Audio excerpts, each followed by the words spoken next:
Welcome back to RedditReeds. Today we'll be looking at r/ProRevenge, where OP tricks her crazy aunt into buying $300,000 worth of useless land.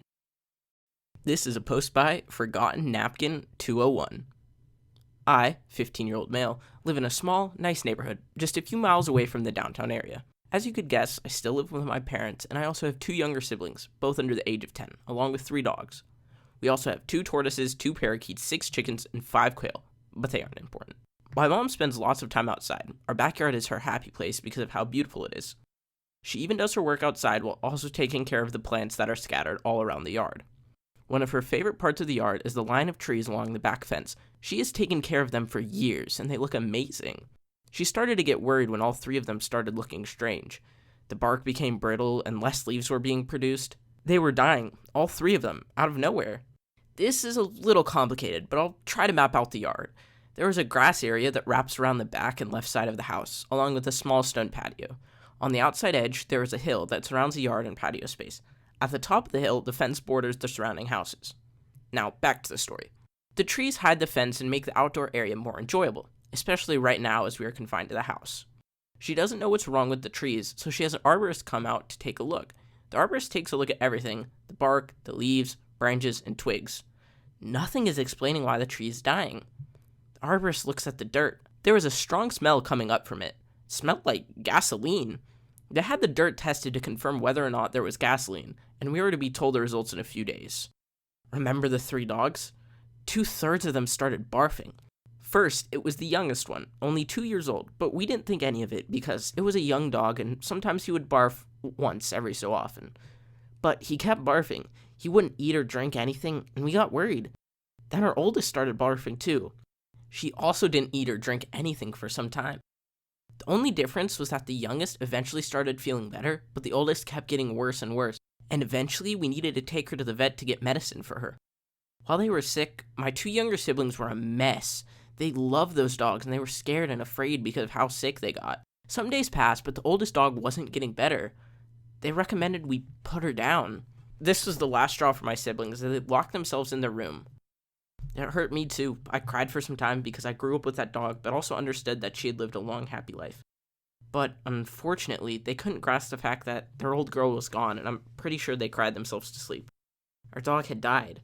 I forgot how many, but after a few days, we got the results back, and sure enough, there was gasoline in the dirt. We don't know for sure, but we also think that the gasoline is why the dogs got sick. They might have been digging around it long before we knew about it.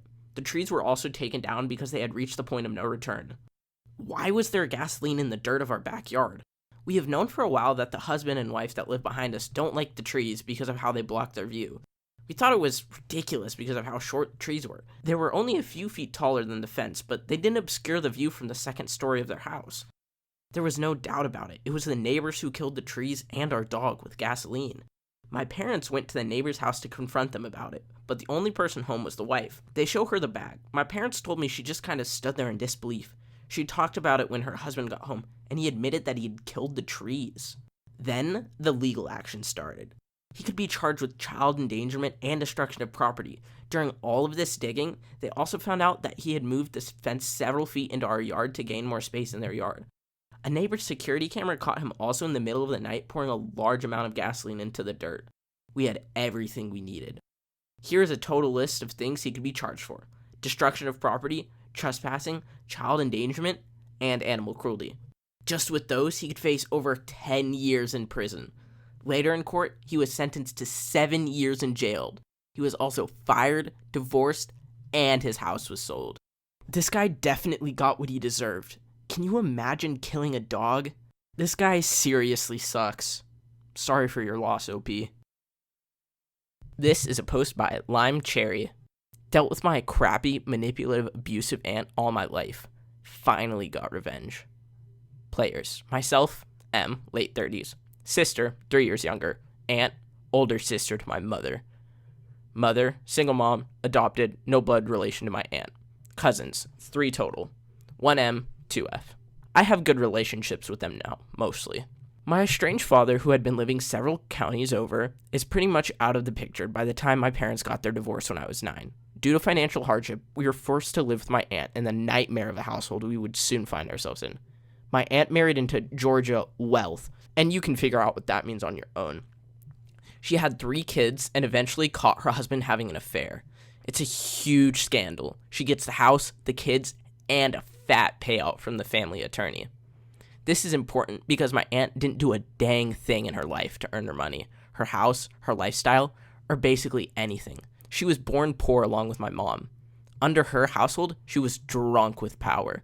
Years of therapy have allowed me to recognize that certain people, when in a position of power, get a perverse pleasure in ordering others to do their bidding. She was the strictest of authoritarians in every possible way you could imagine. Chores had to be completed by an exact specific time, vacuuming by 3:45 p.m., dishes by 3:55 p.m. Laundry days for my mother, us kids, were Tuesday through Thursday, 5:35 p.m. to 7:55 p.m. If it was still running, she would shut the power off for the 2 units. As we grew older, her own kids opted to stay with their father for full-time custody, and she had them on weekends. Even they couldn't stand her when she was in charge in the house. As time passed, she got them less and less opting for alternating weekends as high school activities took precedence over time with mother.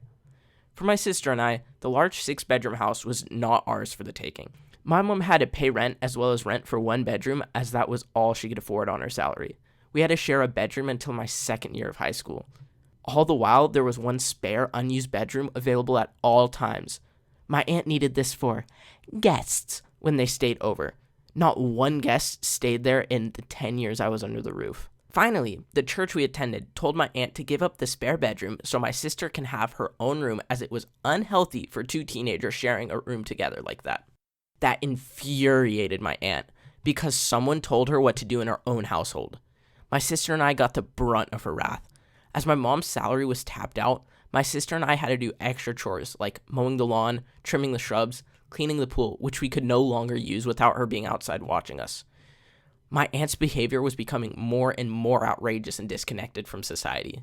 For example, she had always snapped her fingers when she wanted to get someone's attention, but it was getting far more frequent, and she would blow up in a tirade if either my sister and I didn't obey.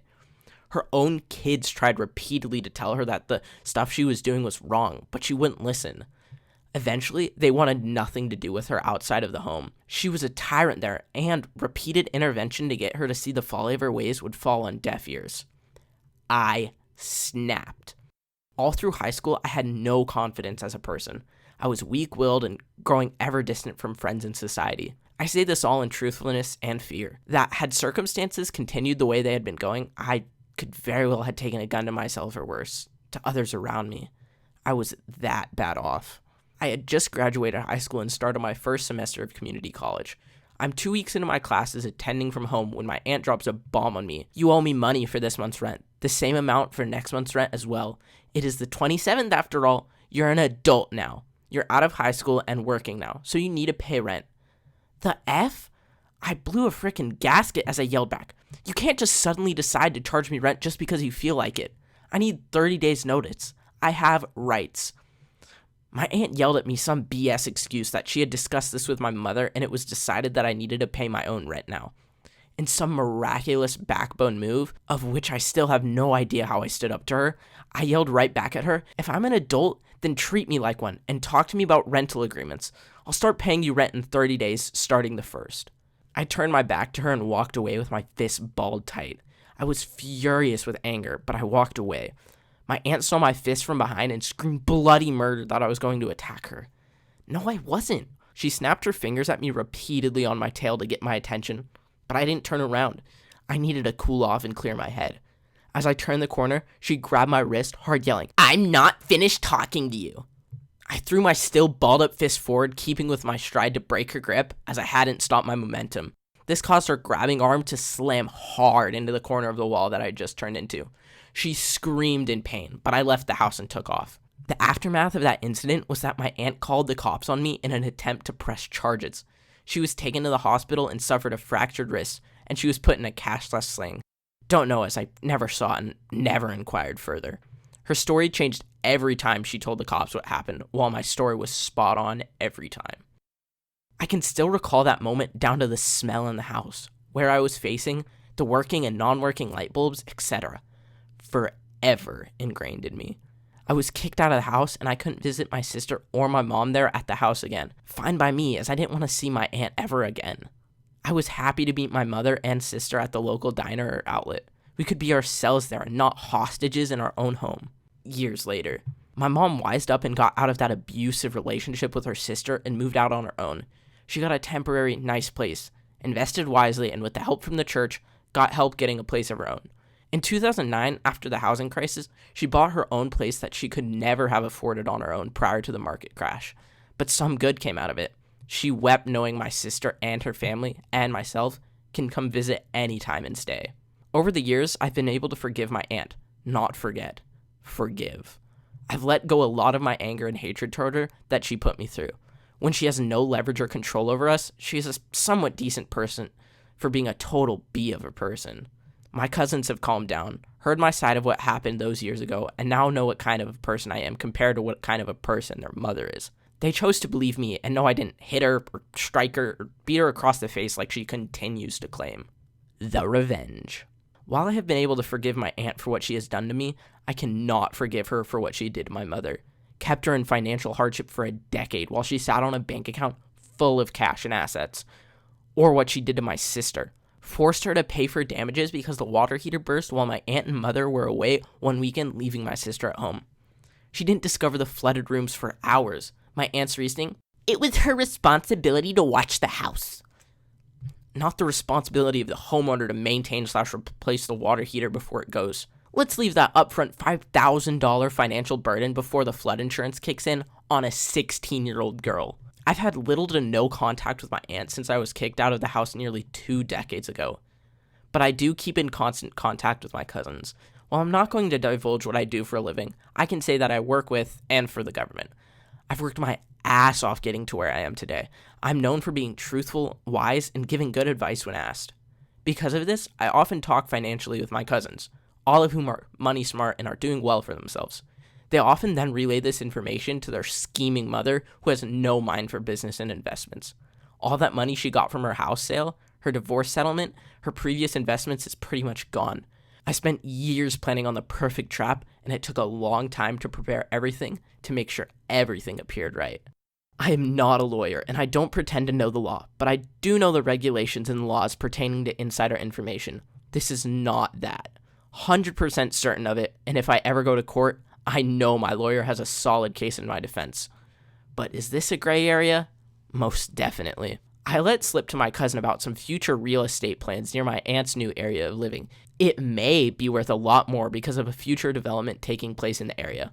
All of that was true and backed up by what was in the newspaper and new construction signs that newly appeared on Google Maps at the time. The rest was fabricated by myself, backed up by actual information I looked up on real estate websites and on projects I was working on through my work. The telephone game takes place, and a few weeks later, I presume, my aunt starts making phone calls to real estate agents trying to buy lots of land in the undeveloped, crappy area of her new house. Over the course of a few months to half a year, she spends $300,000 of her last remaining savings on land, hoping it will pay out when the area around it gets developed in the upcoming years. Only HUD, government, city, doesn't have any plans to develop in those immediate areas. In fact, analysis showed that building in those areas was poor planning and would cost the taxpayers 2 to 3 times as much, as the land was not environmentally sound. It was best to build 6 miles away. This post was long overdue because it's been over 2 years since my aunt purchased land that is basically worthless. See, she won't sell the land unless she gets at least the same price she paid for it, because she's the owner of that land. Can't tell her what to do on her own land. Sweet karma strikes in a way I couldn't possibly have foreseen. My cousin informed me that the value of the land has decreased significantly because it's not environmentally sound to build anything commercial there, but it's zoned for commercial use. Currently, 3 of the 4 blocks of land she purchased are just weed farms next to eyesore abandoned buildings or industrial complexes. Nobody can build on it, and nor does anyone want to buy it. Sucks to be her. Best part is, my cousins have absolutely no idea that I set them up for their mother to take the fall. These environmental results are relatively new, and the perfect cover to say why the project changed locations 6 miles away. That was r/ProRevenge. Thanks so much for watching. If you enjoyed, make sure to hit the like button and subscribe for some more Reddit content.